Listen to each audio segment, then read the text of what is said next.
ඔන්න අද අපේ ගැටලුව. ජ්‍යාමිති ගැටලුවක්. එතකොට මෙතන දීලා තියෙන්නේ සමචතුරස්‍රයක්. සමචතුරස්‍රයක් දීලා ඒ සමචතුරස්‍රයේ පාද හතර අභ්‍යන්තරයෙන් ස්පර්ශ කරන වෘත්තයක්. දීලා තියෙනවා මෙන්න මේ විකර්ණය යා කරලා තියෙනවා. ඊට පස්සේ මෙන්න මේ ස්පර්ශ ලක්ෂ දෙක යා කරලා තියෙනවා. මෙන්න මෙතන මේ විකර්ණයයි වෘත්තයයි ඡේදනය වෙන ලක්ෂයේ ඉඳලා මෙන්න මේ ස්පර්ශ ලක්ෂයට රේඛා ඛණ්ඩයක් ඇඳලා තියෙනවා. ඊට පස්සේ මේ රේඛා ඛණ්ඩ දෙක අතර කෝණය θ කියලා දීලා තියෙනවා. θ වල කියන්නේ. එහෙනම් මේකේ වෙන කිසිම දත්තයක් දීලා නැහැ. මේ සමචතුරස්‍රයේ පාදයක දිගවත් වෙන කිසිම කෝණයක්වත් සඳහන් කරලා නැහැ. දන්නේ සමචතුරස්‍රයක් බවත් ඒ අභ්‍යන්තරයෙන් ස්පර්ශ කරන වෘත්තයක් තියෙන බවත් පමණයි. හරි. එහෙනම් ඉස්සෙල්ලාම වීඩියෝ පෝස්ට් කරලා තනියම හදන්න උත්සාහ කරන්න. ඊට පස්සේ බලන්න වීඩියෝ ප්ලේ කරලා කොහොමද මම මේකට පිළිතුර ලබා ගන්න කියන එක. අපි හදන්න පටන් ගමු. රයිට්. එහෙමනම් මේක මම මෙහෙම කරනවා. මම මෙතනදී පොඩි නිර්මාණයක් කරගන්නවා. මොකක්ද? මම මෙන්න මේ ස්පර්ශ ලක්ෂ්‍යත් කේන්ද්‍රයක් තියා කරගන්නවා. හරි? ස්පර්ශ ලක්ෂ්‍යත් කේන්ද්‍රයක් තියා කරගන්නවා. ඊළඟට මෙන්න මේ ස්පර්ශ ලක්ෂ්‍යත් කේන්ද්‍රයක් තියා කරගන්නවා.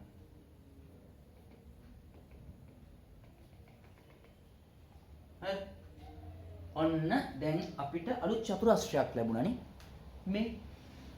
මෙන්න මේ චතුරස්‍රය දිහා බලන්න.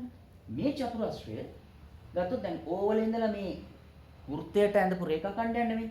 ඒ කියන්නේ මේක අරය වෘත්තය. මෙයා වෘත්තයේ අරය. එකම වෘත්තයේ අරයන් දිගින් සමානයි. ඊළඟට මේ චතුරස්‍රයේ මෙන්න මේ ශීර්ෂ කෝණයේ අංශක 90යි. මේ තියෙන බාහිර ලක්ෂයක ඉඳලා වෘත්තයට ඇඳපු ස්පර්ශක දෙකක් කියලා ගන්න පුළුවන්. ඒතර මේ ස්පර්ශක දෙක දිගින් සමාන වෙනවා. හරි? මේ ශීර්ෂ කෝණය 90යි. මෙතන මොකද්ද? ස්පර්ශකයකට ස්පර්ශ ලක්ෂයේ දියන්දී අරය එම ස්පර්ශකයට ලම්බ වෙනවනේ. මෙතනත් එහෙමයි.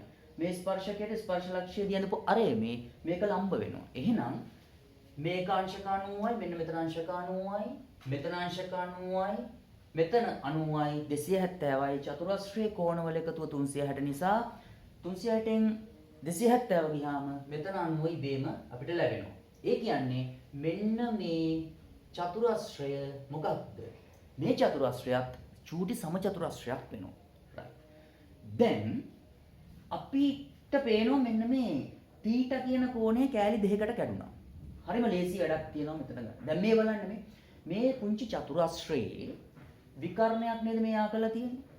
එහෙමනම් මම ගත්තොත් මේක A මේක B කියලා පුතේ ඔයගලන්ට පේනවා මෙන්න මේ AB රේඛාව මේ සමචතුරස්‍රයේ විකර්ණයක් නිසා අපි දන්නවා විකර්ණයක් මගින් සමචතුරස්‍රයේ ශීර්ෂ කෝණය සමච්ඡේදනය වෙනවා.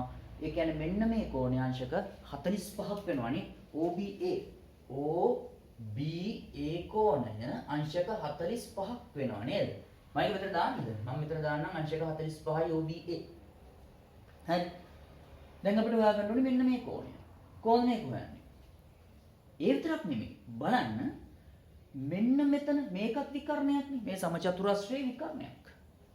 විකර්ණය මගින් මේ ශීර්ෂ කෝණය සමච්ඡේද වෙනවා. අන්න අපිට එනවා AB මෙතන C කියලා දාන්න. මොකද්ද? BOC. BOC කෝණයත් අංශක 45යි. සමචතුරස්‍රයේ විකර්ණ මගින් ශීර්ෂ කෝණ සමච්ඡේද වෙනවා. ඒ කියන්නේ අංශක 45ක් වෙනවා මෙන්න මෙතන කෝණයත්. දැන් ඕගලන්ට පේනවා මෙන්න මේ ත්‍රිකෝණයට හැම කරන්න. මේක මම ගන්නම් D කියලා. නේ? OBD ත්‍රිකෝණයට හැම කළොත් OBD ත්‍රිකෝණය කියලා කියන්නේ සමද්විපාද ත්‍රිකෝණයක් වෙනවා. ඇයි ඒ? OB OD එකම වෘත්තයේ අරයන් පාද දෙක දිගින් සමානයි. එහෙනම් සමද්විපාද ත්‍රිකෝණයක සමාන පාද යුගලයට සම්මුඛ කෝණ යුගලය සමාන වනේ. අපිට එනවා ලියන්න පුළුවන් මොකද්ද? OBD. OBD කෝණය සමානයි ODB. ODB කෝණය. ඒකත් මම ගන්නම් මොකක් හරි අකුරක් නේද? මම ගන්නම් ඇල්ෆා කියලා. මේක ඇල්ෆා කියලා ගන්නම්. මේකත් ඇල්ෆා වෙනවා. හරි. ඇයි මම එහෙම ගත්තේ? බලන්න OBD ත්‍රිකෝණය දිහා තවත් නිරීක්ෂණය කළොත් තවදුරටත් නිරීක්ෂණය කළොත් අපිට පේනවා මෙන්න මේ DO පාදය දික් කිරීම නිසා ඇතිවන බාහිර කෝණය තමයි මේ. මෙන්න මේ බාහිර කෝණය අභ්‍යන්තර සම්මුඛ කෝණ දෙකේ එකතුවට සමාන වෙනවා. ඒ කියන්නේ මොකද්ද? ඇල්ෆා ධන ඇල්ෆා සමාන වෙනවා කීයද අංශක 45ට. අන්න අපිට එනවා එහෙනම් 2යි ඇල්ෆා සමානයි අංශක 45යි. ඊළඟට දෙපැත්තම දෙකෙන් බෙදමු. අන්න අපිට එනවා ඇල්ෆා සමානයි මොකද්ද? 22 හමාරයි කියලා අංශක 22.5යි මෙතන 22 හමාරයි කියලා එනවා අංශක වලින්. භාගයක් වෙනවා හොඳේ අංශක වලට. නිසා එකක් ඉගෙන ගන්න මෙතෙන්දී. දැන් එහෙනම් පුතේ මොකද වෙන්නේ? තීටා කියන කෝණය කැඩිලා තියෙනවා කෑලි දෙකකට. මොකද්ද? මෙන්න මේ 45 සහ ඇල්ෆා කියලා. අන්න එම නිසා අපිට තීටා වල අගය එනවා මොකද්ද? 45 අංශක 45 ධන ඇල්ෆා වලින්. අන්න එහෙනම් තීටා සමානයි අංශක 45 ධන ඇල්ෆා කියන්නේ කීයද? 22 අංශක. අංශක 22 දැන් ඔය දෙක එකතු කරමු. පූර්ණ සංඛ්‍යා දෙක එකතු වෙනවා. එහෙනම් තීටා වල අගය එනවා අපිට කීයද? 67 හමාරයි කියලා අංශක වලින්. අංශක 67 හමාරයි කියලා එනවා. නැත්නම් 67.5යි කියලා එනවා තීටා කෝණයේ අගය. දැක්කද කිසිම තොරතුරක් වෙන දීලා නැහැ. ඒ නිසා මේ තීටා වල අගය එක නිශ්චිත එක ෆික්ස්ඩ් අගයක්. ෆික්ස්ඩ් අගයක් කියලා කියන්නේ මේ සමචතුරස්‍රයේ පාදවල දිග මත බලපාන්නේ නැහැ. ඒ කියන්නේ ස්වායත්තයි. සමචතුරස්‍රයේ පාදවල දිග අඩු වුණත් මීට වඩා ලොකු වුණත් මේ රූප සටහනට අදාළව තීටා වල අගය කිසිම විටක වෙනස් වෙන්නේ නැහැ. ඒක නියත අගයක් 67 හමාරයි කියලා තමයි හැම රූපයකම එන්න ඕනේ. ඇඳලා බලන්න. ලොකු රූපත් මේක ඇඳලා පොඩි රූපත් ඇඳලා බලන්න. ඇත්තටම මැනලා බලන්න. ගානට 67 හමාරක් එයි. හරි ඒ නිසා හොඳින් මේ වීඩියෝ එක අධ්‍යයනය කරන්න.